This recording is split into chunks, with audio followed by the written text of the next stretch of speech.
Hello foodie, সবাই কেমন আছে? আশা করি সবাই খুব ভালো আছে। তো নতুন একটা রেসিপি নিয়ে চলে এসেছি, যেটা ছোট থেকে বড় সবার খুব পছন্দ হবে। তো প্রথমেই আমি এখানে ইস্টটাকে অ্যাক্টিভেট হওয়ার জন্য রেখে দেবো।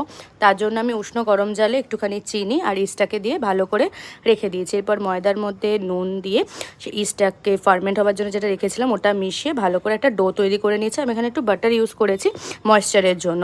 এরপর চিকেন কিউবসগুলো করে নিয়েছি। এরপর চিকেন কিউবসের মধ্যে আমি আদা রসুন পেস্ট, সস, নুন আর গোলমরিচ গুঁড়ো দিয়েছিলাম। তারপর এটাকে ভালো করে সাদা তেলে ফ্রাই করে নিয়েছি। আর সেই সাদা তেলের মধ্যেই আমি এখানে ক্যাপসিকাম আর পেঁয়াজগুলোকে একটু টস করে নিয়েছি। এটা কিন্তু অপশনাল। এরপরে সুন্দর একটা পিৎজার শেপ দিয়ে অয়েল ব্রাশ করে এরপরে রেডি করতে রেখে দেবো। তার মধ্যে সস আর মেয়োনিজ ইউজ করেছি, আর টপিংস হিসাবে পেঁয়াজ, ক্যাপসিকাম আর চিকেন যে কিউবসগুলো রেডি করেছিলাম ওই চিকেনটা দিয়ে দিয়েছি। এরপর পরিমাণ মতো চিলি ফ্লেক্স, অরিগ্যানো আর চিজ দিয়ে ভালো করে বেক করে নিলে রেডি হয়ে যাবে চিকেন পিৎজা। জাস্ট ফাটাফাটি।